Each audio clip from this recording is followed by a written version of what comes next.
Okay, so this new question is, father has bought 3 dresses for his 3 daughter. Due to darkness, all wore random dresses. Find number of ways that all wore different dresses.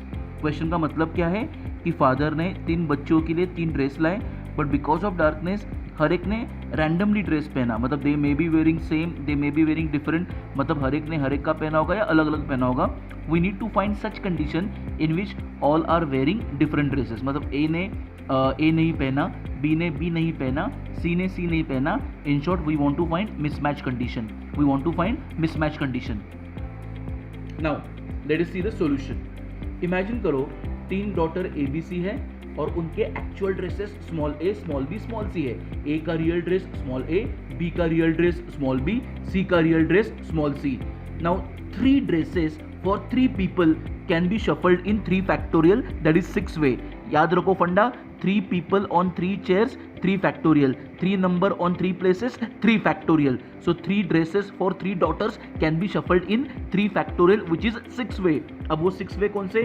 या तो they can be shuffled as ABC और ACB. आप खुद करो ना, ABC को 3 जगह पे अरेंज करो. ABC होगा, ACB होगा, BAC होगा, BCA होगा, CAB होगा या CBA होगा. These are the 6 way.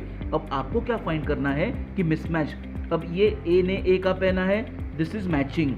हमको तीनों मिसमैच चाहिए, तो ये पूरा कटआउट हुआ, ये भी पूरा कटआउट हुआ क्योंकि A ने A का पहना है, ये भी पूरा कटआउट क्योंकि C ने C का पहना है.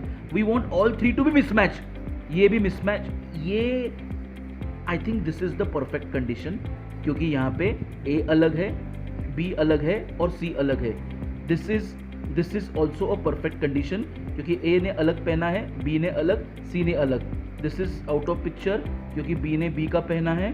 And so what it means कि out of 6 possible way 2 ways में मिसमैच हो रहा है. Means all 3 are wearing different dress. तो आपका आंसर 2 आएगा. Mismatch condition.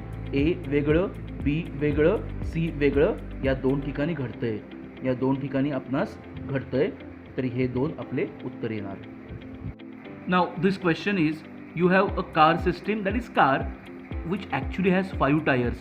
How come 4 on board and 1 as spare? 4 on board and 1 as spare. So car system has 5 tires, 4 proper tires and 1 as a Stepney. Okay. Now in a journey of 40,000 km, all were used equally. So number of kilometer per tire. So this is very interesting question.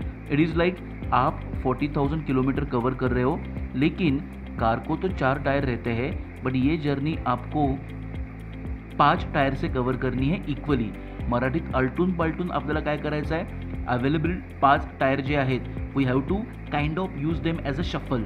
Okay, मतलब we have to alternately use them in such a manner that all 5 should be use equally. तो ये question है. I hope you got the idea. Idea is what कि 4 tyre 40,000 kilometre normally cover करते हैं. आपको ये न कि प्रकार ये बाय हुक और by crook you need to make sure कि this journey of 40,000 kilometre is covered by 5 tyres. तो कैसे करेंगे? टेक्निकली 40,000. अब यहाँ पे फोकस करो, यहाँ पे फोकस करो. सपोज गाइस, सपोज ये मेरी एक कार है और इसको 4 पहिए हैं. अगर ये कार 100 किलोमीटर जाती है, अगर ये कार 100 किलोमीटर जाती है, ये टायर भी 100 किलोमीटर, ये भी, देखो जर्नी तो 100 किलोमीटर होगी, बट ये टायर का कवरिंग 100, ये 100, ये 100, ये 100, मतलब total cumulative distance covered by 4 tyre उस केस में 400 होता है. कितना होता है? 400. ओके, अगर मेरी कार ने 100 किलोमीटर कवर किया, but total distance covered by all the 4 tyre combined 400 होता है. टोटल डिस्टेंस कार का 400 नहीं बोल रहा, addition of this distance, this distance, this distance and this distance become 400. तो उसी लॉजिक से गाइस, मेरी कार यहाँ पे 40,000 किलोमीटर कवर कर रही है. एट ए टाइम कार को 4 टायर रहते हैं, तो चारों टायर का टोटल डिस्टेंस कवर्ड 1,60,000 होगा. चारों टायर का टोटल डिस्टेंस कवर्ड 1,60,000 होगा. आई hope you understood what is 1,60,000. It is total distance covered by 4 tyre on board. Okay, front के 40, फ्रंट का साइड का 40, बैक का 40 और बैक के साइड का 40. तो एट ए टाइम 4 टायर तो कार को रहते हैं, तो सबका एडिशन 1,60,000 आना चाहिए. बट आपको ये 1,60,000 थ्रू 5 टायर कवर करना है, अल्टून पाल्टून बाय शफल.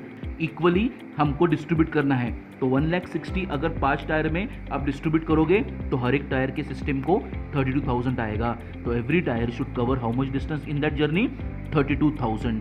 कितना करना चाहिए, 32,000। अगर सिंपल लैंग्वेज में ये केस में अगर ये टायर 100 तो चारों एंगल पे 400 कवर होगा, लेकिन स्टेफनी को भी आपको पिक्चर में लाना है तो 400/5 every tyre in that case will cover 80 kilometre.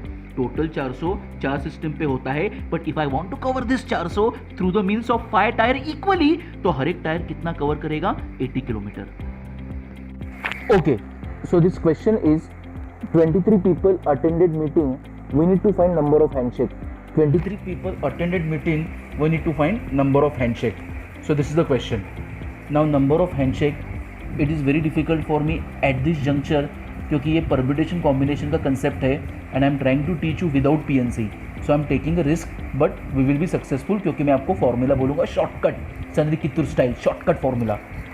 अगर 3 लोग होते हैं ABC एक मीटिंग में तो हैंडशेक AB के बीच में होगा, AC के बीच में होगा और BC के बीच में होगा। So for 3 people handshake are 3।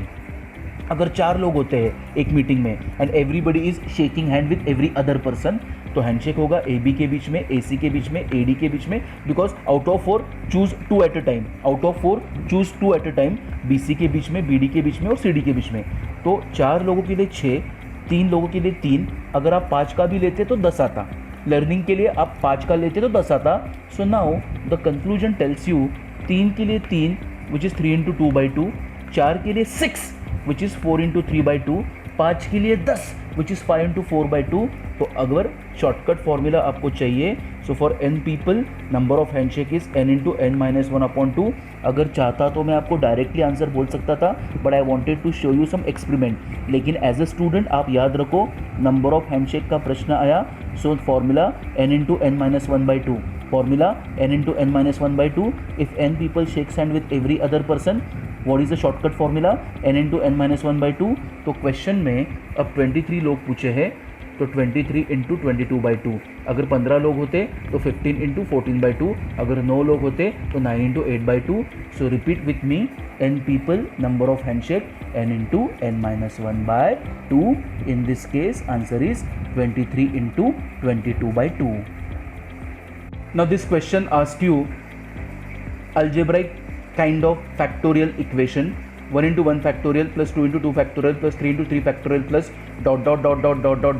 plus 2012 into 2012 factorial. Options are given either in 2012 factorial format or 2013 factorial format. Options are 2012 factorial -1, 2013 factorial -1, 2013 factorial +1 and 2012 factorial +1. So how to answer this now? If suppose guys 1 × 1 factorial plus 2 × 2 factorial taken, here I am trying to apply induction logic. What is induction logic? पहले हम small sample space का exercise करेंगे, maybe 2 term, maybe 3 term, and then we will apply the inclination given, maybe we will be applying the trend given to larger picture. देखो 2012 का हम directly नहीं कर सकते, so first we will see the trend for 2 observation, 3 observation, 4 observation, and if the trend is linear we can get the final conclusion. तो पहले 1 × 1 factorial plus 2 × 2 factorial, ये आपको 5 मिलता है, 2 × 2 = 4 + 1 5, which is 3 factorial -1, which is 3 factorial -1। अब आगे 1 × 1 factorial plus 2 × 2 factorial plus 3 × 3 factorial, अब 6 × 3 18, 2 × 2 4, this is 18, this is 4, this is 1, this everything is 23, which is 4 factorial -1, 24 is 4 factorial. So now clearly if 3 terms are there we are getting 4 factorial -1, if 2 terms are there we are getting 3 factorial -1.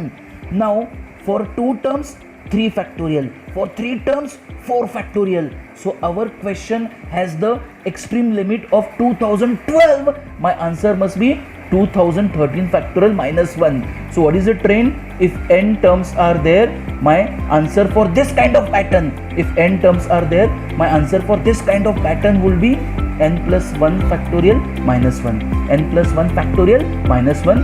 So for 2012 it was 2013 factorial -1.